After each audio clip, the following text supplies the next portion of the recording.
ਇਹ ਸਿਸਟਮ ਨੂੰ ਪੂਰੇ ਸੈੱਟ ਕਰਨ ਦੀ ਲੋੜ ਹੈ। ਐਦਾਂ ਦੇ ਬਿਆਨਾਂ ਲਫਾਫੇਬਾਜ਼ੀ ਬਿਆਨਾਂ ਨਾਲ ਨਹੀਂ ਸਰਕਾਰ ਚੱਲਦੀ। ਸਰਕਾਰ ਕੰਮ ਕਰਨ ਨਾਲ ਚੱਲਦੀ ਹੈ। ਪੈਸੇ ਦੇਣੇ ਪੈਣੇ ਆ। ਕਿੱਦਾਂ ਤਰੱਕੀ ਕਰੇਗਾ? ਹੁਣ ਇਹ ਗੱਲ ਤੇ ਪੰਜਾਬ ਸਰਕਾਰ ਨੂੰ ਪਤਾ ਵੀ ਹੈ, ਲੇਕਿਨ ਗੱਲ ਇਹ ਹੈ ਕਿ ਦਿੱਲੀ ਤੋਂ ਕੰਟਰੋਲ ਕੰਮ ਗੜਬੜ ਹੋ ਰਿਹਾ। ਜਿਹੜਾ ਦਿੱਲੀ ਤੋਂ ਕੰਟਰੋਲ ਚੱਲ ਰਿਹਾ, ਸਰਕਾਰ ਆਪਣੀ ਮਰਜ਼ੀ ਨਹੀਂ ਕਰ ਪਾ ਰਹੀ। ਇਹ ਸਮਝਣਾ ਪਏਗਾ ਸਾਨੂੰ, ਪਪਟ ਸੀਐਮ ਨਾਲ ਨਹੀਂ ਗੁਜ਼ਾਰਾ ਚੱਲਣਾ। ਐਕਚੁਅਲ ਸੀਐਮ ਲਿਆਣਾ ਪੈਣਾ, ਤਾਂ ਕੰਮ ਚੱਲਣਾ। ਪਰ ਕੀ ਨੌਬਤ ਆਈ ਕਿ ਸਕੀਮ ਦੇ ਤਹਿਤ ਜਿਹੜਾ ਮੁਫਤ ਇਲਾਜ ਹੋ ਰਿਹਾ ਸੀ ਉਸ ਨੂੰ ਡਾਕਟਰਾਂ ਦੇ ਵੱਲੋਂ ਐਲਾਨਿਆ ਗਿਆ ਕਿ ਅਸੀਂ ਇਲਾਜ ਹੁਣ ਬੰਦ ਕਰ ਦਿੱਤਾ। ਸੰਸਥਾਨ ਦੀ ਮਜਬੂਰੀ ਆਈ ਕਿਉਂਕਿ ਸੰਸਥਾਨ ਦਾ 150 ਕਰੋੜ ਰੁਪਈਆ ਪੰਜਾਬ ਸਰਕਾਰ ਨੇ ਦਿੱਤਾ ਨਹੀਂ। ਤੇ ਜੇ ਅੱਗੇ ਵੀ ਕਰੀ ਜਾਓ ਤੇ ਪਿਛਲਾ ਤਾਂ ਮਿਲਿਆ ਨਹੀਂ। ਔਰ ਸਰਕਾਰ ਦੇ ਹਾਲਾਤ ਰੋਜ਼ ਹੀ ਪਤਾ ਨੇ। ਸਰਕਾਰ ਤਾਂ ਖੁਦ ਕਰਜ਼ਿਆਂ ਨੂੰ ਲੈ ਕੇ ਚੱਲ ਰਹੀ ਹੈ। ਸਰਕਾਰ ਨੂੰ ਤਾਂ ਆਪਣੀ ਪਬਲਿਸਿਟੀ ਗਿਮਿਕ ਤੇ ਰਹਿਣਾ ਹੈ। ਉਹਨਾਂ ਨੂੰ ਆਮ ਜਨਤਾ ਦੀ ਮੁਸ਼ਕਲਾਂ ਨਾਲ ਕੋਈ ਲੈਣਾ ਦੇਣਾ ਨਹੀਂ ਹੈ। ਹਾਲਾਂਕਿ ਰਿਮੋਟ ਸੈਂਟਰ ਬਠਿੰਡਾ ਹੁਸ਼ਿਆਰਪੁਰ ਖੁੱਲ ਚੁੱਕੇ ਨੇ, ਪਰ ਮੈਨੂੰ ਨਹੀਂ ਸਮਝ ਆਉਂਦੀ ਉਹ ਰਿਮੋਟ ਸੈਂਟਰਾਂ 'ਚ ਕਰੋੜਾਂ ਰੁਪਏ ਦੀਆਂ ਬਿਲਡਿੰਗਾਂ 'ਚ ਡਾਕਟਰ ਕਿੰਨੇ ਨੇ ਔਰ ਕਿੰਨੇ ਕੁਆਲੀਫਾਈਡ ਨੇ, ਔਰ ਉੱਥੇ ਕਿਉਂ ਨਹੀਂ ਹੈ ਆਯੁਸ਼ਮਾਨ ਕਾਰਡ ਦੀ ਸਰਜਰੀ ਹੋ ਰਹੀ। ਵਿੱਤ ਮੰਤਰੀ ਹਰਪਾਲ ਚੀਮਾ ਦੇ ਵੱਲੋਂ ਵੀ ਰਾਤ ਦੇ ਸਮੇਂ ਜਿਹੜਾ ਬਿਆਨ ਦੇ ਦਿੱਤਾ ਗਿਆ ਸੀ ਕਿ ਅਸੀਂ ਜਿਹੜਾ ਬਕਾਇਆ ਸਾਰਾ ਪੰਜਾਬ ਸਰਕਾਰ ਦੇ ਵੱਲੋਂ ਦੇ ਦਿੱਤਾ ਗਿਆ। ਕੀ ਉਹ ਪਹੁੰਚਿਆ ਸੀ ਵਾਕਿਆ ਦੇ? ਹਲੇ ਤੱਕ ਨਹੀਂ ਪਹੁੰਚਿਆ। ਹਲੇ ਵੀ ਡਿਊਜ਼ ਹੈ, ਹਲੇ ਵੀ ਕ੍ਰੈਡਿਟ ਅਮਾਉਂਟ ਕਲੀਅਰ ਨਹੀਂ ਹੋਇਆ। ਹਰਪਾਲ ਚੀਮਾ ਨੇ ਬਿਆਨ ਦਿੱਤਾ ਸੀ ਕਿ ਦੇ ਦਿੱਤਾ ਜਾਏਗਾ, ਉਹਦੀ ਪ੍ਰੋਸੈਸ ਸ਼ੁਰੂ ਕਰ ਲਈ ਗਈ ਹੈ। ਕਿੰਨਾ ਕੁ ਪ੍ਰੋਸੈਸ ਹੈ? ਜੇਕਰ ਵਿੱਤ ਮੰਤਰੀ ਕਹਿ ਰਹੇ ਨੇ ਕਿ ਅਸੀਂ ਬਕਾਇਆ ਦੇ ਦਾਂਗੇ, ਕਿੰਨਾ ਕੁ ਸਮਾਂ ਤੁਹਾਡੀ ਨੌਲੇਜ ਦੇ ਮੁਤਾਬਕ ਕਿ ਕਿੰਨਾ ਕੁ ਸਮਾਂ ਪੂਰੇ ਪ੍ਰੋਸੈਸ ਨੂੰ ਲੱਗਦਾ? ਤੁਸੀਂ ਇੱਕ ਐਗਜ਼ਾਮਪਲ ਲਗਾਓ ਕਿ ਜੇ ਘਰ ਚਲਾਉਣਾ ਹੈ, ਘਰ ਦਾ ਫਾਈਨੈਂਸ ਮਿਨਿਸਟਰੀ ਘਰ ਦਾ ਜਾਂ ਹਸਬੈਂਡ ਹੈ ਜਾਂ ਵਾਈਫ ਹੈ, ਜੇ ਜੇਬ ਚੋਂ ਫੰਡ, ਜੇ ਮੈਂ ਆਪਣੀ ਵਾਈਫ ਨੂੰ ਫੰਡ ਹੀ ਨਹੀਂ ਰਿਲੀਜ਼ ਕਰਦਾ, ਉਹਨੂੰ ਕਹਿੰਦਾ ਆ ਵੀ ਲਿਆ, ਆ ਵੀ ਲਿਆ, ਆ ਵੀ ਲਿਆ, ਉਹ ਕਿੱਥੋਂ ਲਿਆਏਗੀ? ਪੀਜੀਆਈ ਦੇ ਵਿੱਚ ਹੀ ਇਸ ਸਕੀਮ ਦੇ ਤਹਿਤ ਹੀ ਜਿਹੜੇ ਹਿਮਾਚਲ ਦੇ ਮਰੀਜ਼ ਨੇ ਉਹਨਾਂ ਦਾ ਵੀ ਇਲਾਜ ਹੋ ਰਿਹਾ ਕਿਉਂਕਿ ਹਿਮਾਚਲ ਦੀ ਸਰਕਾਰ ਪੈਸਾ ਦੇ ਰਹੀ ਹੈ। ਤਾਂ ਹੀ ਦੇਖੋ ਪੀਜੀਆਈ ਦਾ ਇੰਨਾ ਕੰਬਰਸਮ ਪ੍ਰੋਸੈਸ ਹੈ, ਲੋਕਾਂ ਨੂੰ ਬੜੇ ਧੱਕੇ ਵੀ ਖਾਣੇ ਪੈਂਦੇ ਨੇ, ਲੇਕਿਨ ਫਿਰ ਵੀ ਪੀਜੀਆਈ ਲੋਕ ਓਪੀਡੀ 'ਚ ਪੁੰਜੇ ਬੈਠ ਕੇ ਵੀ ਇੰਤਜ਼ਾਰ ਕਰਦੇ ਨੇ। ਕਈ ਮਹੀਨਿਆਂ ਦੀ ਉਹ ਹੋ ਸਕਦਾ ਕਿ ਸਾਲਾਂ ਦੀ ਹੋਵੇ। ਕਦੋਂ ਤੋਂ ਜਿਹੜਾ ਬਕਾਇਆ ਪੈਂਡਿੰਗ ਚੱਲ ਰਿਹਾ? ਜਦੋਂ ਸਰਕਾਰ ਚੇਂਜ ਹੋਏ ਤੇ ਕਮਿਊਨੀਕੇਸ਼ਨਾਂ ਹੀ ਬੰਦ ਹੋ ਜਾਂਦੀਆਂ, ਕਦੀ ਚੋਣ ਜਾਬਤਾ ਲੱਗ ਗਿਆ ਤਾਂ ਰੁਕ ਗਈਆਂ। ਸੋ ਇਹ ਕਈ ਇਸ਼ੂਜ਼ ਨੇ। ਸਰਕਾਰੀ ਕੰਮਾਂ 'ਚ ਸਮੂਥਨੈਸ ਹੋਣੀ ਬੜੀ ਔਖੀ ਹੈ ਤੇ ਪ੍ਰੋਸੈਸ ਲੰਬਾ ਹੈ, ਇਸ ਕਰਕੇ ਕਈ ਵਾਰੀ ਮੁਸ਼ਕਲਾਂ ਤਾਂ ਆਉਂਦੀਆਂ ਹੀ ਆਉਂਦੀਆਂ ਨੇ। ਤੇ ਮੁੱਖ ਮੰਤਰੀ ਭਗਵੰਤ ਮਾਨ ਕਹਿੰਦੇ ਨੇ ਕਿ ਆਉਣ ਵਾਲੇ ਸਮੇਂ 'ਚ ਸਕੀਮ ਦੀ ਜਿਹੜੀ ਮੁਫਤ ਇਲਾਜ ਜਿਹੜਾ ਮਰੀਜ਼ਾਂ ਤੱਕ ਪਹੁੰਚ ਰਿਹਾ ਉਹਦੀ ਲੋੜ ਨਹੀਂ ਪੈਣੀ ਕਿਉਂਕਿ ਅਸੀਂ ਤਾਂ ਸੂਬੇ ਦੇ ਵਿੱਚ ਮੁਹੱਲਾ ਕਲੀਨਿਕ ਖੜੇ ਕਰਤੇ ਅਤੇ ਉਹਨਾਂ ਦੇ ਵਿੱਚ ਜਿਹੜਾ ਇਲਾਜ ਆ ਫ੍ਰੀ ਹੋਊਗਾ। ਤੁਹਾਡੀ ਜਾਣਕਾਰੀ ਲਈ ਕਿਸੇ ਮੁਹੱਲਾ ਕਲੀਨਿਕ 'ਚ ਆਪਰੇਸ਼ਨ ਥੀਏਟਰ ਨਹੀਂ ਹੈਗਾ। ਇਹ ਤੁਹਾਡੀ ਜਾਣਕਾਰੀ ਲਈ ਹੈ। ਸਿਰਫ 5 ਬੰਦਿਆਂ ਦਾ ਸਟਾਫ ਹੈ ਮੁਹੱਲਾ ਕਲੀਨਿਕ 'ਚ। ਇੱਕ MBBS ਡਾਕਟਰ ਹੈ, ਇੱਕ ਨਰਸਿੰਗ ਸਟਾਫ ਹੈ, ਇੱਕ ਵਾਰਡ ਬॉय ਹੈ, ਇੱਕ 4th ਕਲਾਸ ਦਾ ਸਟਾਫ ਹੈ ਤੇ ਇੱਕ ਲੈਬੋਰੇਟਰੀ ਟੈਕਨੀਸ਼ੀਅਨ ਹੈ। ਇਹ 5 ਬੰਦਿਆਂ ਦਾ ਸਟਾਫ ਆਣਾ ਹੈ ਮੁਹੱਲਾ ਕਲੀਨਿਕ 'ਚ ਤੇ ਇਹਨਾਂ ਨੂੰ ਇੱਕ ਐਗਜ਼ੈਂਪਲਰੀ ਕੈਟਾਗਰੀ 'ਚ ਰੱਖਣਾ ਚਾਹੀਦਾ ਹੈ। ਔਰ ਇਹਨਾਂ ਦੀ ਦੇਖੋ ਸੈਲਰੀ ਜਿਹੜਾ ਹਾਈਲੀ ਪੇਡ ਨੇ, ਔਰ ਇਹ ਜੇ ਤੁਹਾਡੀ ਜਾਣਕਾਰੀ ਨਾ ਹੋਵੇ ਤੇ ਕਰੋੜਾਂ ਰੁਪਏ ਦੀ ਫੀਸ ਦੇ ਕੇ ਇੱਕ MBBS ਡਾਕਟਰ ਬਣਦਾ ਹੈ।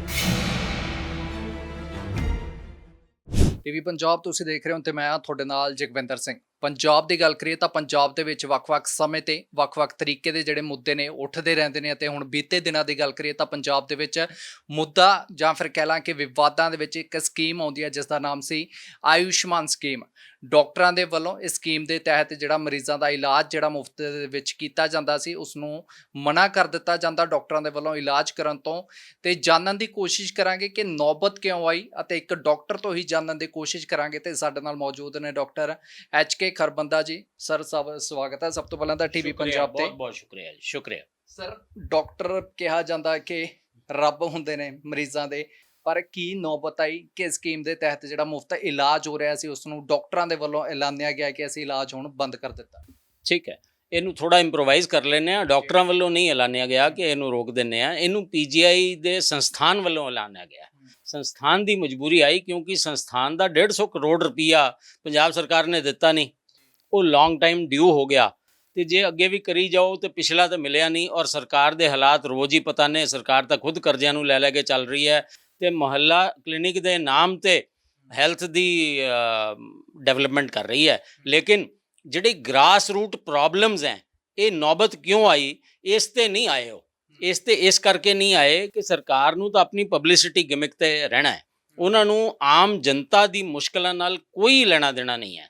ਇਹ ਪੈਸੇ ਨਹੀਂ ਦਿੱਤੇ, ਇਸ ਕਰਕੇ PGI ਨੂੰ ਮਜਬੂਰਨ, ਇੱਕ ਤਾਂ ਦੇਖੋ PGI ਪਹਿਲਾਂ ਹੀ ਓਵਰ ਫਲੱਡਡ ਹੈ। ਹਾਲਾਂਕਿ ਰਿਮੋਟ ਸੈਂਟਰ ਬਠਿੰਡਾ ਹੁਸ਼ਿਆਰਪੁਰ ਖੁੱਲ ਚੁੱਕੇ ਨੇ, ਪਰ ਮੈਨੂੰ ਨਹੀਂ ਸਮਝ ਆਉਂਦੀ ਉਹ ਰਿਮੋਟ ਸੈਂਟਰਾਂ 'ਚ ਕਰੋੜਾਂ ਰੁਪਏ ਦੀਆਂ ਬਿਲਡਿੰਗਾਂ 'ਚ ਡਾਕਟਰ ਕਿੰਨੇ ਕੁ ਨੇ ਔਰ ਕਿੰਨੇ ਕੁ ਕੁਆਲੀਫਾਈਡ ਨੇ ਔਰ ਉੱਥੇ ਕਿਉਂ ਨਹੀਂ ਹੈ ਆਯੁਸ਼ਮਾਨ ਕਾਰਡ ਦੀ ਸਰਜਰੀ ਹੋ ਰਹੀ। ਅਸਲੀ ਸਵਾਲ ਇਹ ਹੈ ਕਿ ਜੇ ਐਡੇ ਆਪਾਂ ਨੇ ਸੈਂਟਰ ਬਣਾਏ ਨੇ, ਇੰਨੇ ਸਾਲਾਂ ਤੋਂ ਅਸੀਂ ਮਿਹਨਤ ਕਰ ਰਹੇ ਹਾਂ, ਮੈਡੀਕਲ ਕਾਲਜ ਹੈਗੇ ਨੇ ਪੰਜਾਬ 'ਚ 7-8 ਮੈਡੀਕਲ ਕਾਲਜ ਨੇ, ਉੱਥੋਂ ਤੋਂ ਬਾਅਦ ਪੀਜੀਆਈ ਆਉਣ ਦੀ ਲੋੜ ਹੀ ਕਿਉਂ ਪੈ ਰਹੀ ਹੈ? ਪਹਿਲੀ ਗੱਲ ਤਾਂ ਇਹ ਹੈ। ਸੋ ਹਾਲਾਤ ਇੰਨੇ ਚੰਗੇ ਨਹੀਂ ਹੈਗੇ ਜਿੰਨੇ ਅਸੀਂ ਸਮਝ ਰਹੇ ਹਾਂ। ਪਹਿਲੀ ਗੱਲ ਇਸ ਨੂੰ ਸਮਝਣਾ ਪਏਗਾ ਆਯੁਸ਼ਮਾਨ ਕਾਰਡ ਦੀ ਲੋੜ ਕਿਹਨੂੰ ਪੈਂਦੀ ਹੈ। ਲੋੜ ਉਹਨੂੰ ਪੈਂਦੀ ਹੈ ਜਿਹੜਾ ਐਡਲਟ ਹੈ, 59 ਤੋਂ ਏਜ ਉਹਦੀ ਘੱਟ ਹੈ। ਇਹ ਭਾਰਤ ਸਰਕਾਰ ਦੀ ਸਕੀਮ ਹੈ ਕਿ ਉਹ ਆਪਣਾ ਆਯੁਸ਼ਮਾਨ ਕਾਰਡ ਬਣਾ ਲਵੇ ਤੇ ਉਹਨੂੰ 5 ਲੱਖ ਰੁਪਏ ਤੱਕ ਦੀ ਕੋਈ ਵੀ ਮੈਡੀਕਲ ਦੀ ਸਹੂਲਤ ਹੈ ਉਹ ਬਿਲਕੁਲ ਮੁਫਤ ਮਿਲੇਗੀ। ਲੇਕਿਨ ਮੁਫਤ ਮਿਲੇਗੀ, ਉਹ ਉਸ ਬੰਦੇ ਦੀ ਜੇਬ 'ਚੋਂ ਪੈਸੇ ਨਹੀਂ ਆਉਣਗੇ, ਲੇਕਿਨ ਕੰਸਰਨਡ ਸਰਕਾਰ ਤਾਂ ਪੈਸੇ ਦੇਗੀ ਨਾ।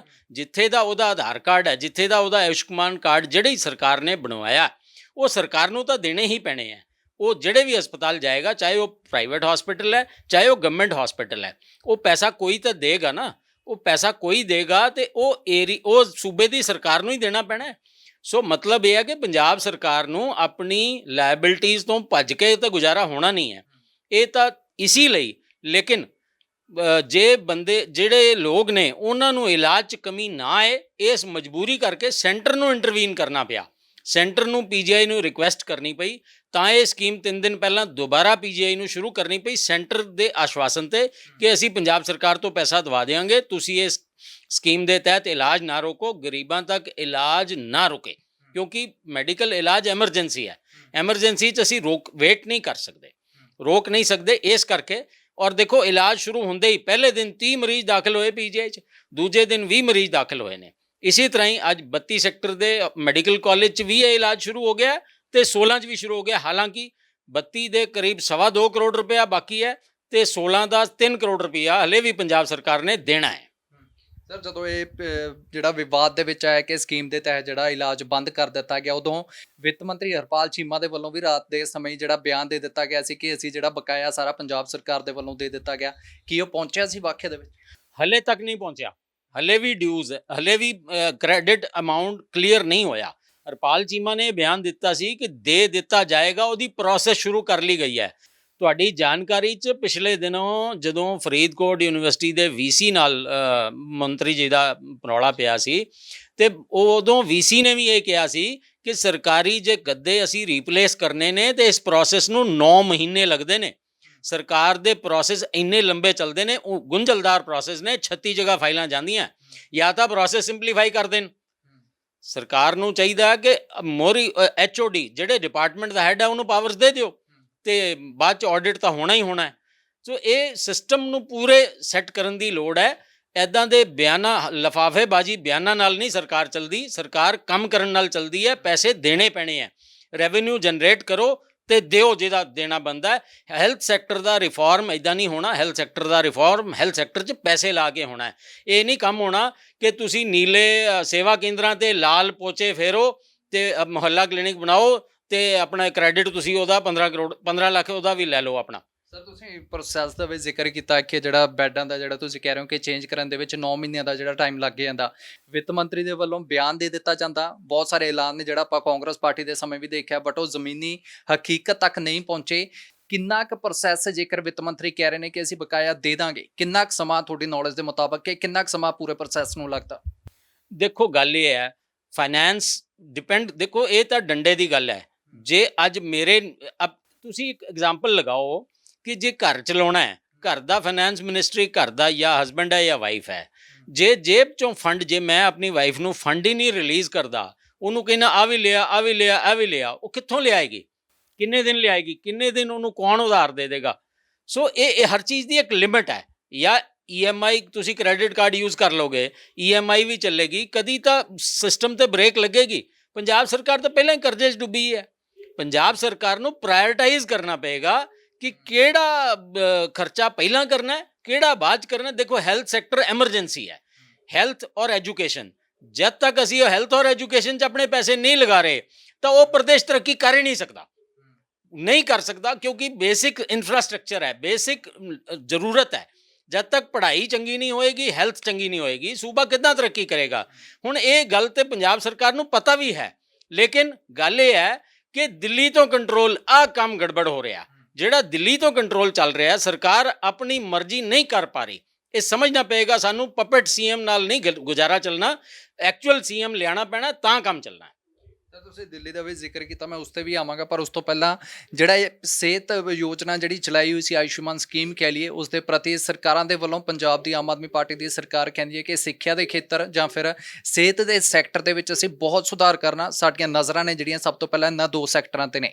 ਉਹਨਾਂ ਦੇ ਵੱਲੋਂ ਇਹ ਵਾਅਦੇ ਕੀਤੇ ਜਾਂਦੇ ਨੇ, ਪਰ ਕਹਿੰਦੇ ਨੇ ਜਦੋਂ ਮੁੱਦਾ ਜਿਹੜਾ ਉੱਠਦਾ ਬਹੁਤ ਸਾਰੀਆਂ ਗੱਲਾਂ ਨਿਕਲ ਕੇ ਸਾਹਮਣੇ ਆ ਜਾਂਦੀਆਂ ਨੇ।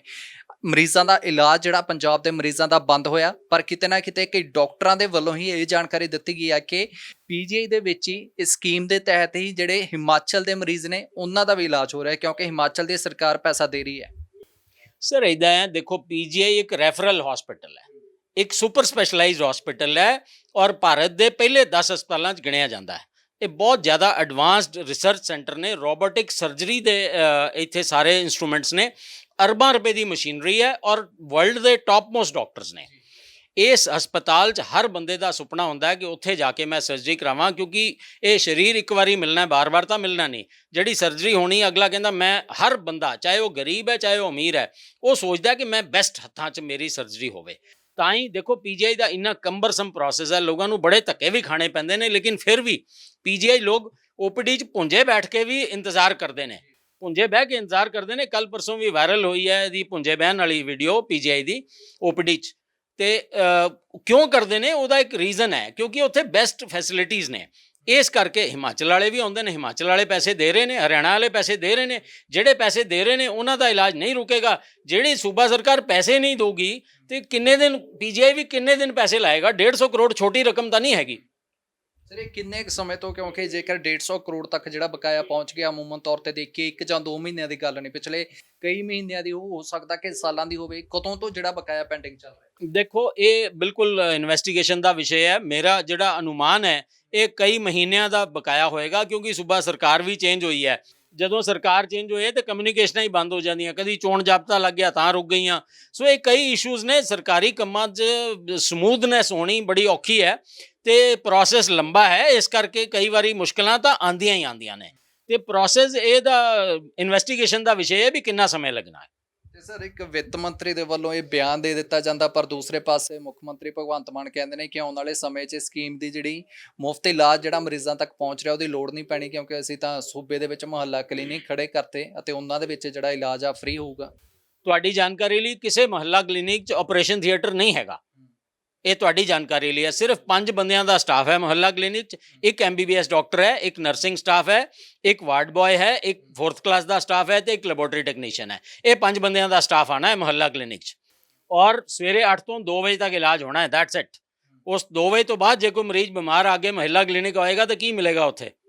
ਸੋ ਇਹ ਕਹਿਣ ਦੀਆਂ ਗੱਲਾਂ ਨੇ। ਮੁਹੱਲਾ ਕਲੀਨਿਕ, ਇਹਦਾ ਨਾਂ ਹੀ ਮੁਹੱਲਾ ਕਲੀਨਿਕ ਦਾ ਮਤਲਬ ਕੀ ਹੈ? ਤੁਹਾਡੇ ਘਰ ਦੇ ਨੇੜੇ ਤੁਹਾਨੂੰ ਫਸਟ ਏਡ ਮਿਲਣੀ। ਮੁਹੱਲਾ ਕਲੀਨਿਕ ਦਾ ਇਹ ਮਤਲਬ ਹੈ, ਘਰ ਦੇ ਨੇੜੇ। ਦੇਖੋ ਵੈਸੇ ਤਾਂ ਪੰਜਾਬ ਸਰਕਾਰ ਕੋਲ ਇਨਫਰਾਸਟ੍ਰਕਚਰ ਦੀ ਕਮੀ ਨਹੀਂ ਹੈਗੀ।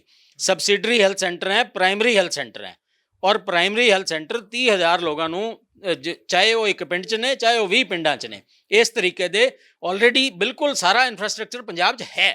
ਉਹਨੂੰ ਡਿਵੈਲਪ ਕਰਨ ਦੀ ਲੋੜ ਹੈ, ਨਾ ਕਿ ਸਿਰਫ ਪਬਲਿਸਿਟੀ ਗਿਮਿਕ। ਦੇਖੋ ਸਰਕਾਰ ਜਿਹੜੀ ਮੌਜੂਦਾ ਸਰਕਾਰ ਹੈ, ਉਹ ਆਪਣੇ ਚੁਣਾਵ ਦੇ ਜਿਹੜੇ ਵਾਅਦੇ ਸੀ ਉਹਨਾਂ ਨੂੰ ਪੂਰਾ ਕਰਨ ਦੇ, ਇਹ ਵੋਟ ਬੈਂਕ ਤੇ ਚੱਲ ਰਹੀ ਹੈ। ਕਿਉਂਕਿ ਇਹਨਾਂ ਨੇ ਹੁਣ ਅੱਗੇ ਹਿਮਾਚਲ ਇਲੈਕਸ਼ਨ ਆ ਰਹੇ, ਉੱਥੇ ਵੋਟ ਬੈਂਕ ਲੈਣੇ ਨੇ, ਉੱਥੇ ਇਹ ਦਿਖਾਣਾ ਪੰਜਾਬ 'ਚ ਵੋਟ ਲਏ ਨੇ ਦਿੱਲੀ ਦਾ ਸਫਲ ਮਾਡਲ ਦਿਖਾ ਕੇ, ਹੁਣ ਹਿਮਾਚਲ 'ਚ ਵੋਟ ਲੈਣੇ ਨੇ ਪੰਜਾਬ ਦਾ ਸਫਲ ਮਾਡਲ ਦਿਖਾ ਕੇ। ਇਸ ਲਈ ਜੱਦੋ ਜਹਿਦ ਲੱਗੀ ਹੋਈ ਹੈ, ਦਿਨ ਰਾਤ ਲਗਾ ਕੇ 15 ਅਗਸਤ ਨੂੰ ਮੁਹੱਲਾ ਕਲੀਨਿਕ 75 ਚਲਾਉਣੇ ਨੇ। ਉਹ ਇਸ ਕਰਕੇ ਚਲਾਉਣੇ ਨੇ ਕਿ ਹਿਮਾਚਲ ਦੀ ਡੈਡਲਾਈਨ ਨੇੜੇ ਆ ਰਹੀ ਹੈ, ਨਾ ਕਿ ਲੋਕਾਂ ਦਾ ਫਿਕਰ ਹੈ। ਸੋ ਗੱਲ ਇਹ ਹੈ ਕਿ ਲੋਕਾਂ ਦਾ ਫਿਕਰ ਕਰੇ ਸਰਕਾਰ, ਤਾਂ ਗੱਲ ਬਣੇਗੀ। ਜੇ ਲੋਕਾਂ ਦਾ ਫਿਕਰ ਨਹੀਂ ਕਰੇਗਾ ਤਾਂ ਨਹੀਂ ਬਣੇਗੀ। ਇੱਕ ਇਹ ਵੀ ਬੜਾ ਦੇਖਣ ਨੂੰ ਮਿਲਦਾ ਕਿ ਆਪਾਂ ਪੰਜਾਬ ਦਾ ਜ਼ਿਕਰ ਕਰ ਲਈਏ, ਜਿਹੜੇ ਪਿੰਡਾਂ ਦੇ ਲੋਕ ਨੇ ਜਾਂ ਕੋਈ ਵੀ ਬਿਮਾਰੀ ਜਾਂ ਕੋਈ ਵੀ ਮਰੀਜ਼ ਹੁੰਦਾ, ਚਲੋ ਮੰਨ ਲਈਏ ਸ਼ਹਿਰ ਤੱਕ ਪਹੁੰਚਦੇ ਨੇ, ਕਈ ਵਾਰ ਉਹ ਵੀ ਸੁਵਿਧਾ ਉਹਨਾਂ ਤੱਕ ਨਹੀਂ ਪਹੁੰਚਦੀ ਕਿ ਉਹ ਸ਼ਹਿਰ ਤੱਕ ਜਾਣ। ਤੁਹਾਨੂੰ ਲੱਗਦਾ ਕਿ ਜਿਹੜੇ ਡਾਕਟਰ ਨੇ, ਬਹੁਤ ਸਾਰੇ ਅਜਿਹੇ ਮੈਡੀਕਲ ਕਾਲਜ ਪੰਜਾਬ ਦੇ ਵਿੱਚ ਨੇ ਕਿ ਉੱਥੇ ਡਾਕਟਰਾਂ ਦੀ ਜਿਹੜੀ ਕਹਿ ਲਈਏ ਕਿ ਭਰਤੀ ਉਹ ਵੀ ਪੂਰੀ ਨਹੀਂ ਹੈਗੀ? ਡਾਕਟਰਾਂ ਦੇ ਵੱਲੋਂ ਵੀ ਕਈ ਵਾਰ ਸੜਕਾਂ 'ਤੇ ਆ ਕੇ ਪ੍ਰਦਰਸ਼ਨ ਕੀਤਾ ਗਿਆ। ਹਾਲੇ ਦੇ ਵਿੱਚ ਸੰਗਰੂਰ ਮਾਸੋਆਣਾ ਸਾਹਿਬ ਵਿਖੇ ਵੀ ਜਿਹੜਾ ਇੱਕ ਨਵਾਂ ਮੈਡੀਕਲ ਕਾਲਜ ਦਾ ਨੀਂਹ ਪੱਥਰ ਰੱਖਤਾ ਮੁੱਖ ਮੰਤਰੀ ਭਗਵੰਤ ਮਾਨ ਨੇ, ਪਰ ਤੁਹਾਨੂੰ ਲੱਗਦਾ ਕਿ ਕਾਲਜਾਂ ਤੋਂ ਪਹਿਲਾਂ ਉਹ ਡਾਕਟਰਾਂ ਦੀ ਜਿਹੜੀ ਪ੍ਰਕਿਰਿਆ ਉਹ ਪੂਰੀ ਕਰ ਲਈ ਜਾਵੇ? ਸ਼ਾਇਦ ਤੁਹਾਨੂੰ ਪੂਰੀ ਜਾਣਕਾਰੀ ਨਹੀਂ ਹੈ, ਮੋਹਾਲੀ ਅੰਬੇਡਕਰ ਜਿਹੜਾ ਮੈਡੀਕਲ ਕਾਲਜ ਖੁੱਲਿਆ ਸੀ, ਉਹਦਾ ਜਿਹੜਾ ਸਟਾਫ ਆਇਆ ਸੀ, ਮੈਨੂੰ ਐਗਜ਼ੈਕਟ ਨੰਬਰ ਯਾਦ ਨਹੀਂ ਹੈ, ਉਹ ਸਟਾਫ 8 ਮਹੀਨੇ ਨੌਕਰੀ ਕਰਕੇ ਬਿਨਾਂ ਤਨਖਾਹ ਲਏ ਰਿਜ਼ਾਈਨ ਕਰ ਚੁੱਕਿਆ। ਇਹ ਹਾਲਾਤ ਹੈ ਪੰਜਾਬ ਦੇ ਮੈਡੀਕਲ ਕਾਲਜ ਦੀ। ਇਹ ਨਵਾਂ ਮੋਹਾਲੀ ਦਾ ਮੈਡੀਕਲ ਕਾਲਜ ਐਲਾਨਿਆ ਗਿਆ ਸੀ ਔਰ ਆਪਰੇਸ਼ਨ ਸ਼ੁਰੂ ਹੋ ਗਏ ਸੀ, ਐਡਮਿਸ਼ਨਾਂ ਵੀ ਸ਼ੁਰੂ ਨੇ ਇਸ ਸਾਲ, ਆਪਰੇਸ਼ਨ ਚੱਲ ਰਹੇ ਨੇ। 8 ਮਹੀਨੇ ਸਟਾਫ ਨੇ ਬਿਨਾਂ ਤਨਖਾਹ ਤੋਂ ਕੰਮ ਕਰਕੇ ਸਾਰੇ ਡਾਕਟਰਾਂ ਨੇ ਰਿਜ਼ਾਈਨ ਕਰ ਦਿੱਤਾ ਹੈ। ਸੋ ਹੁਣ ਤੁਸੀਂ ਆਪ ਅੰਦਾਜ਼ਾ ਲਗਾ ਸਕਦੇ ਹੋ ਕਿ ਸੰਗਰੂਰ 'ਚ ਕੀ ਹੋਣ ਵਾਲਾ ਹੈ। ਹੋ ਸਕਦਾ ਹੈ ਕਿ ਮੋਹਾਲੀ ਦਾ ਜਿਹੜਾ ਕਾਲਜ ਸੀ ਇਹ ਕਾਂਗਰਸ ਸਰਕਾਰ ਦੇ ਸਮੇਂ 'ਤੇ ਲੱਗਿਆ, ਤੇ ਹੋ ਸਕਦਾ ਭਗਵੰਤ ਮਾਨ ਜੀ ਨੇ, ਮੈਂ ਤੁਹਾਨੂੰ ਬਾਰ-ਬਾਰ ਇੱਕੋ ਹੀ ਗੱਲ ਕਰ ਰਿਹਾ, ਹਰ ਗੱਲ ਦੀ ਜਵਾਬ ਉੱਥੇ ਹੀ ਆ ਰਿਹਾ ਕਿ ਗੱਲ ਹੈ ਵੀ ਸਰਕਾਰ ਨੂੰ ਲੋਕਾਂ ਲਈ ਕੰਮ ਕਰਨਾ ਪੈਣਾ ਹੈ, ਸਰਕਾਰ ਨੂੰ ਸੂਬੇ ਦੇ ਲੋਕਾਂ ਲਈ ਕੰਮ ਕਰਨਾ ਪੈਣਾ। ਡਾਕਟਰਾਂ ਦੀ ਬਹੁਤ ਕਮੀ ਹੈ, ਸਕਿਲਡ ਸਟਾਫ ਪਿੰਡਾਂ 'ਚ ਡਾਕਟਰ ਜਾ ਕੇ ਰਾਜੀ ਨਹੀਂ ਹੈ, ਜੇ ਜਾਂਦੇ ਵੀ ਨੇ ਤੇ 8 ਤੋਂ 2 ਡਿਊਟੀ ਹੈ, 2 ਵਜੇ ਤੋਂ ਬਾਅਦ ਉਹ ਆਪਣੇ ਨੇੜੇ ਦੇ ਸ਼ਹਿਰ 'ਚ ਜਾ ਕੇ ਰਹਿੰਦੇ ਨੇ। ਤੇ ਜੇ 2 ਵਜੇ ਤੋਂ ਬਾਅਦ ਜੇ ਪਿੰਡ 'ਚ ਕੋਈ ਬਿਮਾਰ ਹੋ ਜਾਏ ਤੇ ਕਈ ਵਾਰੀ ਐਂਬੂਲੈਂਸ ਵੀ ਨਹੀਂ ਲੱਗਦੀ, ਲੋਕ ਗੱਡਿਆਂ ਰੇੜਿਆਂ ਤੇ ਪਾ ਕੇ ਮਰੀਜ਼ਾਂ ਨੂੰ ਹਸਪਤਾਲ ਲੈ ਕੇ ਜਾਂਦੇ ਨੇ, ਸਿਵਲ ਹਸਪਤਾਲ। ਇਹ ਹਾਲਾਤ ਹੈ ਭਗਵੰਤ ਮਾਨ ਜੀ ਪੰਜਾਬ ਦੇ ਪਿੰਡਾਂ ਦੇ। ਤੇ ਗੱਲ ਇਹ ਹੈ ਵੀ ਜਿਹੜੇ ਇਨਫਰਾਸਟ੍ਰਕਚਰ ਨੂੰ ਕਰਨ ਦੀ ਲੋੜ ਹੈ, ਜਿਹਨੂੰ ਬਿਲਟ ਅਪ ਕਰਨਾ ਚਾਹੀਦਾ ਹੈ, ਉਹ ਤਾਂ ਹੋ ਨਹੀਂ ਰਿਹਾ। ਤੁਸੀਂ ਨਵੀਂ ਲਿਫਾਫੇਬਾਜ਼ੀ ਕਰ ਰਹੇ ਹੋ, ਕਰੀ ਚਲੋ। ਸਰਕਾਰ ਦਾ ਗੱਲ ਆਉਂਦਾ, ਲੋਕਾਂ ਦਾ ਸਵਾਲ ਹੁੰਦਾ ਕਿ ਸਾਡਾ ਇਲਾਜ ਨਹੀਂ ਹੋ ਰਿਹਾ, ਪਰ ਤੁਸੀਂ ਜਿਸ ਤਰ੍ਹਾਂ ਜ਼ਿਕਰ ਕੀਤਾ ਕਿ ਪਹਿਲਾਂ ਕਾਂਗਰਸ ਦੀ ਸਰਕਾਰ ਸੀ, ਆਮ ਆਦਮੀ ਪਾਰਟੀ ਦੇ ਵੱਲੋਂ ਉਹੀ ਕਹਿ ਦਿੱਤਾ ਜਾਂਦਾ ਜਦੋਂ ਵੀ ਕਿਸੇ ਸਵਾਲਾਂ ਦੇ ਘੇਰੇ ਦੇ ਵਿੱਚ ਆਉਂਦੇ ਨੇ ਕਿ ਉਹ ਤਾਂ ਪਹਿਲਾਂ ਦੀ ਸਰਕਾਰ ਦਾ ਸਮਾਂ ਸੀ, ਅਸੀਂ ਤਾਂ ਸੁਧਾਰਨ ਦੇ ਵਿੱਚ ਲੱਗੇ ਹੋਏ ਹਾਂ। ਇਹੀ ਜ਼ਿਕਰ ਜਿਹੜਾ ਤੁਸੀਂ ਕਾਲਜ ਦਾ ਕੀਤਾ, ਉਹ ਕਹਿ ਦਿੰਦੇ ਨੇ ਕਿ ਪਹਿਲਾਂ ਦੀ ਸਰਕਾਰ ਦੇ ਵੇਲੇ ਹੋਇਆ, ਅਸੀਂ ਤਾਂ ਨਵਾਂ ਜਿਹੜਾ ਮੈਡੀਕਲ ਕਾਲਜ ਵੀ ਖੋਲ੍ਹਤਾ, ਉੱਥੇ ਪ੍ਰਕਿਰਿਆ ਜਿਹੜੀ ਡਾਕਟਰਾਂ ਦੀ ਉਹ ਵੀ ਕੀਤੀ ਜਾਵੇਗੀ। ਇਸ ਦੇ ਨਾਲ ਜੇਕਰ ਮੈਂ ਜ਼ਿਕਰ ਕਰਾਂ, ਜਿਹੜਾ ਮੁਹੱਲਾ ਕਲੀਨਿਕਾਂ ਦਾ ਜ਼ਿਕਰ ਹੋ ਰਿਹਾ ਸੀ, ਮੁੱਖ ਮੰਤਰੀ ਪੰਜਾਬ ਦੇ ਵੱਲੋਂ ਇਹ ਵੀ ਕਿਹਾ ਗਿਆ ਕਿ ਮੁਹੱਲਾ ਕਲੀਨਿਕਾਂ ਦੇ ਵਿੱਚ ਫ੍ਰੀ ਇਲਾਜ ਅਸੀਂ ਲੋਕਾਂ ਦਾ ਕਰਵਾਵਾਂਗੇ, ਕਿਉਂਕਿ ਪੱਛਮ ਬੰਗਾਲ, ਦਿੱਲੀ ਦਾ ਵੀ ਉਹਨਾਂ ਨੇ ਜਿਹੜੀ ਐਗਜ਼ਾਮਪਲ ਦਿੰਦੇ ਨੇ ਹਰ ਇੱਕ ਮਹਿਕਮੇ ਨੂੰ ਲੈ ਕੇ, ਇਸ ਵਾਰ ਫੇਰ ਦਿੱਤੇ। ਤੇ ਨਾਲ ਹੀ ਉਹਨਾਂ ਨੇ ਅਸਾਮ ਦਾ ਵੀ ਜ਼ਿਕਰ ਕੀਤਾ ਸੀ ਕਿ ਅਸਾਮ ਦੇ ਵਿੱਚ ਵੀ ਮੁਹੱਲਾ ਕਲੀਨਿਕ ਨੇ ਜਿਹੜੇ ਮੁਫਤ ਇਲਾਜ ਹੁੰਦਾ, ਤੇ ਅਸੀਂ ਪੰਜਾਬ ਦੇ ਵਿੱਚ ਵੀ ਕਹਿੰਦੇ ਕਰਕੇ ਦਿਖਾਵਾਂਗੇ। ਦੇਖੋ, ਦਿੱਲੀ 'ਚ ਵੀ ਆਲਰੇਡੀ ਮੁਹੱਲਾ ਕਲੀਨਿਕ ਫੇਲ ਹੋ ਚੁੱਕੇ ਨੇ। ਦਿੱਲੀ 'ਚ ਜਿਹੜੇ ਸਕੂਲ ਬਣਾਏ ਸੀ, ਜਿਹਦਾ ਸ਼ੋਰ ਮਚਾਇਆ ਐਜੂਕੇਸ਼ਨ ਮਾਡਲ ਦਾ ਵਰਲਡ ਓਵਰ, ਇਹਨਾਂ ਨੇ ਕੀ ਕੀਤਾ, ਇਹ ਸਕੂਲਾਂ ਦੇ ਇੱਕ ਸਕੂਲ ਦੀ ਐਗਜ਼ਿਸਟਿੰਗ ਬਿਲਡਿੰਗ 'ਚ ਇੱਕ ਰੂਮ ਨੂੰ ਸਮਾਰਟ ਕਲਾਸਰੂਮ ਦਾ ਰੂਪ ਦਿੱਤਾ। ਉਹਦੇ ਤੋਂ ਬੜੇ ਚੰਗੇ ਸਕੂਲ ਪੰਜਾਬ 'ਚ ਆਲਰੇਡੀ ਹੈਗੇ ਨੇ। ਸੋ ਸਭ ਕੁਝ ਹੈਗਾ। ਦੇਖੋ, ਗੱਲ ਇਹ ਹੈ, ਡਿਫਰੈਂਸ ਆਉਣਾ ਚਾਹੀਦਾ, ਸਮਝਣਾ ਚਾਹੀਦਾ। ਪਬਲਿਕ ਬੇਵਕੂਫ ਨਹੀਂ ਹੈਗੀ, ਪਬਲਿਕ ਨੂੰ ਵੀ ਸਮਝ ਆਉਂਦੀ ਹੈ। ਤੁਸੀਂ ਸਿਰਫ ਜਿਹੜੇ ਵਾਅਦੇ ਕੀਤੇ ਸੀ ਉਹਨਾਂ ਨੂੰ ਲਿਟਰਲੀ ਪੂਰਾ ਨਾ ਕਰਾਓ। ਤੁਸੀਂ ਇਹ ਦੇਖੋ ਕਿ ਜਨਤਾ ਨੂੰ ਲੋੜ ਕਿਸ ਚੀਜ਼ ਦੀ ਹੈ। ਜਨਤਾ ਨੂੰ ਲੋੜ ਹੈ ਜਨਤਾ ਦੀ ਹੈਲਪ ਦੀ, ਜਨਤਾ ਨੂੰ ਜਿਹੜੀਆਂ ਮੁੱਢਲੀ ਸੇਵਾਵਾਂ ਦੀ ਲੋੜ ਹੈ। ਮੁੱਢਲੀ ਸੇਵਾਵਾਂ ਚਾਹੇ ਤੁਸੀਂ ਮੁਹੱਲਾ ਕਲੀਨਿਕ ਦਿਓ, ਚਾਹੇ ਤੁਸੀਂ ਸਬਸਿਡਰੀ ਹੈਲਥ ਸੈਂਟਰ 'ਚ ਦਿਓ, ਚਾਹੇ ਤੁਸੀਂ ਬਠਿੰਡਾ ਦਾ ਜਿਹੜਾ ਏਮਜ਼ ਵਾਲਾ ਸੈਂਟਰ ਹੈ ਉਹਨੂੰ ਰਿਵੈਂਪ ਕਰ ਲਓ। ਸੋ ਗੱਲ ਤਾਂ ਇਹ ਹੈ ਕਿ ਲੋਕਾਂ ਤੱਕ ਸੁਵਿਧਾ ਪਹੁੰਚੇ। ਉਹ ਸੁਵਿਧਾ ਕਿੱਦਾਂ ਪਹੁੰਚੇ ਉਹ ਤਾਂ ਸਰਕਾਰ ਨੇ ਹੀ ਦੇਖਣਾ ਹੈ। ਲੇਕਿਨ ਮੇਰੀ ਇਹ ਸਲਾਹ ਹੈ ਸਰਕਾਰ ਨੂੰ, ਜਿੰਨੇ ਵੀ ਮੈਡੀਕਲ ਐਕਸਪਰਟ ਨੇ, ਜੇ ਉਹਨਾਂ ਤੋਂ ਵੀ ਪੁੱਛਿਆ ਜਾਏ ਤਾਂ ਇਹੀ ਸਲਾਹ ਦਿੰਦੇ ਨੇ, ਐਗਜ਼ਿਸਟਿੰਗ ਇਨਫਰਾਸਟ੍ਰਕਚਰ ਨੂੰ ਸਟਰੋਂਗ ਕੀਤਾ ਜਾਏ, ਨਵੇਂ ਡਾਕਟਰਾਂ ਦੀ ਭਰਤੀ ਕੀਤੀ ਜਾਏ। ਜਦੋਂ ਨਵੇਂ ਡਾਕਟਰਾਂ ਦੀ ਭਰਤੀ ਕੀਤੀ ਜਾਏ ਤੇ ਇਨਸ਼ੋਰ ਕੀਤੀ ਜਾਏ ਕਿ ਉਹਨਾਂ ਨੂੰ ਤਨਖਾਹ ਮਿਲੇ। ਇਹ ਨਾ ਹੋਵੇ ਮੋਹਾਲੀ ਕਾਲਜ ਵਾਲਾ ਸਿਸਟਮ ਹੋਏ, ਜੇ 8 ਮਹੀਨੇ ਦੀ ਤਨਖਾਹ ਨਹੀਂ ਮਿਲੀ ਤਾਂ ਉਹਦੇ 'ਚੋਂ 4 ਮਹੀਨੇ ਦੀ ਤਨਖਾਹ ਕਰੰਟ ਸਰਕਾਰ ਨੇ ਵੀ ਤਾਂ ਨਹੀਂ ਦਿੱਤੀ। ਜੇ ਉਹਨਾਂ ਨੇ ਨਹੀਂ ਦਿੱਤੀ ਤਾਂ ਪਿਛਲੇ ਤਾਂ 4 ਮਹੀਨੇ ਹੋ ਚੁੱਕੇ ਨਾ ਤੁਹਾਨੂੰ ਆਇਆਂ ਨੂੰ, ਤੇ ਜੇ 8 ਮਹੀਨੇ ਦੀ ਤਨਖਾਹ ਨਹੀਂ ਮਿਲੀ ਤਾਂ 4 ਦੀ ਤਾਂ ਤੁਸੀਂ ਤਾਂ ਦੇ ਦਿੰਦੇ। ਸ਼ਾਇਦ ਉਹ ਰੁਕ ਜਾਂਦੇ 4 ਮਹੀਨੇ ਦੀ ਤਨਖਾਹ ਲੈ ਕੇ, ਪਿਛਲੀ ਨਾ ਮਿਲਦੀ ਉਹਨੂੰ। ਤੁਸੀਂ ਦੇਖਦੇ ਵੀ ਕਿੱਦਾਂ ਉਹਦੇ ਏਰੀਅਰ ਕਿੱਦਾਂ ਕਲੀਅਰ ਕਰਨੇ ਨੇ, ਲੇਕਿਨ ਤੁਸੀਂ ਤਾਂ ਦਿੰਦੇ। ਸੋ ਇਹ ਦਿਖਾਣ ਦੇ ਦੰਦ ਹੋਰ ਤੇ ਕੰਮ ਕਰਨ ਦੇ ਦਿਖਾਣ ਦੇ ਦੰਦ ਹੋਰ, ਇਸ ਤਰੀਕੇ ਨਹੀਂ ਕੰਮ ਚੱਲਣਾ। ਡਾਕਟਰਾਂ ਦੀ ਆਪਾਂ ਗੱਲ ਕੀਤੀ, ਥੋੜ੍ਹੀ ਜਿਹੀ ਕਰੋਨਾ ਵਾਰੀਅਰ ਦੀ ਵੀ ਗੱਲ ਕਰ ਲਈਏ। ਪਿਛਲੇ ਸਮੇਂ ਦੇ ਵਿੱਚ ਲਗਾਤਾਰ ਉਹਨਾਂ ਦੇ ਵੱਲੋਂ ਪ੍ਰਦਰਸ਼ਨ ਕੀਤੇ ਜਾਂਦੇ ਰਹੇ ਨੇ। ਆਮ ਆਦਮੀ ਪਾਰਟੀ ਦੀ ਗੱਲ ਕਰੀਏ ਤਾਂ ਉਹ ਕਹਿੰਦੇ ਨੇ ਕਿ ਜਿਹੜੇ ਵਾਅਦੇ ਨੇ ਕੈਪਟਨ ਸਰਕਾਰ ਕਰਕੇ ਗਈ ਸੀ ਕਿ ਕਰੋਨਾ ਕਾਲ ਦੇ ਦੌਰਾਨ ਤੁਸੀਂ ਜ਼ਿੰਮੇਵਾਰੀਆਂ ਨਿਭਾਈਆਂ ਨੇ, ਤੁਹਾਨੂੰ ਜਿਹੜਾ ਪੱਕੇ ਤੌਰ 'ਤੇ ਰੱਖਿਆ ਜਾਵੇਗਾ, ਹਲੇ ਉਹ ਨਹੀਂ ਪੱਕੇ ਹੋਏ। ਅਤੇ ਜਿਹੜੇ ਅਗਲੇ ਡਾਕਟਰ ਨੇ ਉਹਨਾਂ ਦੇ ਬਾਰੇ ਫਿਰ ਕੀ ਸੋਚਿਆ ਜਾਵੇ? ਦੇਖੋ, ਬਿਲਕੁਲ ਗੱਲ ਤੁਹਾਡੀ ਠੀਕ ਹੈ। ਇਹ ਜਿਹੜੇ ਡਾਕਟਰ ਨੇ ਇਹਨਾਂ ਨੂੰ ਰੱਬ ਦਾ ਰੂਪ ਐਵੇਂ ਨਹੀਂ ਕਿਹਾ ਜਾਂਦਾ। ਕਰੋਨਾ ਕਾਲ 'ਚ ਪ੍ਰੂਵ ਹੋ ਗਿਆ ਕਿ ਡਾਕਟਰ ਰੱਬ ਦਾ ਰੂਪ ਨੇ, ਤੇ ਇਹਨਾਂ ਨੂੰ ਇੱਕ ਐਗਜ਼ੈਂਪਲਰੀ ਕੈਟੇਗਰੀ 'ਚ ਰੱਖਣਾ ਚਾਹੀਦਾ। ਔਰ ਇਹਨਾਂ ਦੀ ਦੇਖੋ ਸੈਲਰੀ ਜਿਹੜਾ ਹਾਈਲੀ ਪੇਡ ਨੇ, ਔਰ ਇਹ ਜੇ ਤੁਹਾਡੀ ਜਾਣਕਾਰੀ ਨਾ ਹੋਵੇ ਤੇ ਕਰੋੜਾਂ ਰੁਪਏ ਦੀ ਫੀਸ ਦੇ ਕੇ ਇੱਕ MBBS ਡਾਕਟਰ ਬਣਦਾ ਹੈ। ਹੁਣ ਜੇ ਇੱਕ ਬੰਦਾ ਕਰੋੜਾਂ ਰੁਪਏ ਦੀ ਫੀਸ ਲਗਾ ਕੇ MBBS ਬਣਿਆ, ਅਲਟੀਮੇਟਲੀ ਘਰ ਤਾਂ ਉਹਨੇ ਵੀ ਚਲਾਉਣਾ ਹੈ, ਰੋਜ਼ਗਾਰ ਤਾਂ ਉਹਨੇ ਵੀ ਚਲਾਉਣਾ, ਪਰਿਵਾਰ ਤਾਂ ਉਹਨੇ ਵੀ ਪਾਲਣਾ ਹੈ। ਜੇ ਉਹਨੂੰ ਅਸੀਂ ਹਾਈਲੀ ਪੇਡ ਜੌਬ ਨਹੀਂ ਦਿਆਂਗੇ ਤੇ ਉਹ ਫਿਰ ਫਰਸਟ੍ਰੇਟ ਹੀ ਹੋਊਗਾ, ਉਹ ਫਿਰ ਸੜਕਾਂ 'ਤੇ ਆਏਗਾ। ਉਹ ਕੀ ਕਰੇਗਾ? ਜਾਂ ਫਿਰ ਉਹ ਪ੍ਰਾਈਵੇਟ ਪ੍ਰੈਕਟਿਸ 'ਚ ਆਏਗਾ। ਪ੍ਰਾਈਵੇਟ ਪ੍ਰੈਕਟਿਸ 'ਚ ਆਏਗਾ ਤੇ ਫਿਰ ਤੁਸੀਂ ਕਹੋਗੇ ਜੀ ਇਹ ਤੇ ਕਮਾਈ ਵਾਲੇ ਲੱਗ ਗਿਆ, ਸੇਵਾ ਤਾਂ ਕਰ ਨਹੀਂ ਰਿਹਾ ਕੋਈ। ਤੇ ਬਈ ਕੀ ਕਰੇਗਾ ਉਹ? ਕੀ ਕਰੇਗਾ? ਉਹ ਵੀ ਮਜਬੂਰ ਹੈ ਇੱਕ ਫਾਈਨੈਂਸ਼ੀਅਲ ਕਮਰਸ਼ੀਅਲ ਮਾਡਲ ਸਰਕਾਰ ਨੂੰ ਤਿਆਰ ਕਰਨਾ ਚਾਹੀਦਾ ਹੈ ਔਰ ਨਾਲ ਹਾਈਲੀ ਪੇਡ ਜੌਬ ਕਰਕੇ ਇੱਕ ਬੌਂਡ ਭਰਵਾਉਣਾ ਚਾਹੀਦਾ ਹੈ ਨਵੇਂ ਯੰਗ MBBS ਡਾਕਟਰਾਂ ਤੋਂ ਕਿ ਤੁਸੀਂ 5 ਸਾਲ ਪਿੰਡਾਂ 'ਚ ਸੇਵਾ ਕਰੋਗੇ ਤੇ ਨਾਲ ਪਿੰਡਾਂ 'ਚ ਉਹਨਾਂ ਨੂੰ ਫੈਸਿਲਿਟੀ ਦੇਣੀ ਪਏਗੀ। ਜੇ ਉਹ 8 ਤੋਂ 2 ਕੰਮ ਕਰ ਰਹੇ ਨੇ ਤੇ ਰਾਤ ਨੂੰ 2 ਤੋਂ 8 ਵਾਸਤੇ ਉਹਨਾਂ ਨੂੰ ਬਹੁਤ ਵਧੀਆ ਘਰ ਰਹਿਣ ਨੂੰ ਵੀ ਦੇਣਾ ਪਏਗਾ, ਹਰ ਤਰ੍ਹਾਂ ਦੀ ਫੈਸਿਲਿਟੀ ਦੇਣੀ ਪਏਗੀ। ਜੇ ਸਰਕਾਰ ਇਸ ਤਰ੍ਹਾਂ ਹੀ ਆਏਗੀ ਤਾਂ ਇਹ ਮਾਡਲ ਕਾਮਯਾਬ ਹੋਏਗਾ। ਇਹ ਪੂਰੇ ਮਾਡਲ ਦੀ ਲੋੜ ਹੈ, ਪੂਰੇ ਹੈਲਥ ਸਿਸਟਮ ਨੂੰ ਰਿਵੈਂਪ ਕਰਨ ਦੀ ਲੋੜ ਹੈ। ਇਹਦੇ ਵਾਸਤੇ ਕੰਮ ਕਰੰਟ ਸਰਕਾਰ ਨੂੰ ਕਰਨਾ ਹੀ ਪਏਗਾ। ਦੇਖੋ ਪਿਛਲੀ ਸਰਕਾਰਾਂ ਨੂੰ ਦੋਸ਼ ਦੇਣ ਦਾ ਕੋਈ ਫਾਇਦਾ ਨਹੀਂ ਹੈ। ਸਾਨੂੰ ਇਹ ਦੇਖਣਾ ਪਏਗਾ ਤੁਹਾਡੇ ਕੋਲ ਤੁਸੀਂ ਫੁੱਲ ਮੈਜੋਰਿਟੀ ਦੀ ਸਰਕਾਰ ਹੋ, 92 ਤੁਹਾਡੇ MLA ਆਏ ਨੇ, ਤੁਸੀਂ ਅਗਲੇ 5 ਸਾਲ ਤੁਹਾਡੇ ਕੋਲ ਨੇ, 4.5 ਸਾਲ ਹਲੇ ਵੀ ਪਏ ਨੇ। ਸੋ ਬਹੁਤ ਸਮਾਂ ਹੈ ਔਰ ਪੂਰੀ ਪਾਵਰ ਹੈ। ਜੇ ਚਾਹਣ ਤਾਂ ਸਭ ਕੁਝ ਕਰ ਸਕਦੇ ਨੇ, ਸਿਰਫ ਸਹੀ ਨੀਅਤ ਦੀ ਲੋੜ ਹੈ, ਲੋਕਾਂ ਵੱਲ ਦੀ ਬੈਨੀਫਿਟ ਕਰਨ ਦੀ ਲੋੜ ਹੈ ਤੇ ਹੋ ਸਕਦਾ ਹੈ। ਸੋ ਇਹ ਸਨ ਸਾਡੇ ਨਾਲ ਡਾਕਟਰ HK ਖਰਬੰਦਾ ਜੀ, ਜਿਨ੍ਹਾਂ ਨੇ ਕਿ ਵਿਸਥਾਰ ਦੇ ਨਾਲ ਜਿਹੜੀ ਜਾਣਕਾਰੀ ਦਿੱਤੀ ਹੈ ਕਿ ਕਿਸ ਤਰੀਕੇ ਦੀ ਨੌਬਤ ਕਿਉਂ ਆਈ, ਜਿਹੜਾ ਇਸ ਸਕੀਮ ਦੇ ਤਹਿਤ ਐਲਾਨ ਜਿਹੜਾ ਮਰੀਜ਼ਾਂ ਦਾ ਜਿਹੜਾ ਇਲਾਜ ਹੋ ਰਿਹਾ ਸੀ ਉਸ ਨੂੰ ਬੰਦ ਕਰਨਾ ਪਿਆ, ਰੋਕਣਾ ਪਿਆ। ਪਰ ਹੁਣ ਪੰਜਾਬ ਸਰਕਾਰ ਦੇ ਵੱਲੋਂ ਦੇਖਣਾ ਹੋਵੇਗਾ ਜਿਹੜਾ ਵਾਅਦਾ ਵਿੱਤ ਮੰਤਰੀ ਨੇ ਕੀਤਾ ਕਿ ਆਉਣ ਵਾਲੇ ਸਮੇਂ ਦੇ ਵਿੱਚ ਜਿਹੜੀਆਂ ਸਿਹਤ ਸਹੂਲਤਾਂ ਜਾਂ ਫਿਰ ਸਿਹਤ ਸੈਕਟਰ ਨੂੰ ਲੈ ਕੇ ਮੈਂ ਗੱਲ ਕਰਾਂ ਕਿ ਪੰਜਾਬ ਸਰਕਾਰ ਦੇ ਵੱਲੋਂ ਆਪਣੀਆਂ ਜ਼ਿੰਮੇਵਾਰੀਆਂ ਕਦੋਂ ਤੱਕ ਨਿਭਾਈਆਂ ਜਾਣਗੀਆਂ ਤੇ ਕਦੋਂ ਤੱਕ ਆਪਣੇ ਕੀਤੇ ਐਲਾਨ ਪੂਰੇ ਕੀਤੇ ਜਾਣਗੇ। ਕੈਮਰਾਮੈਨ ਸੁਨੀਲ ਦੇ ਨਾਲ ਜਗਵਿੰਦਰ ਸਿੰਘ, TV ਪੰਜਾਬ, ਚੰਡੀਗੜ੍ਹ।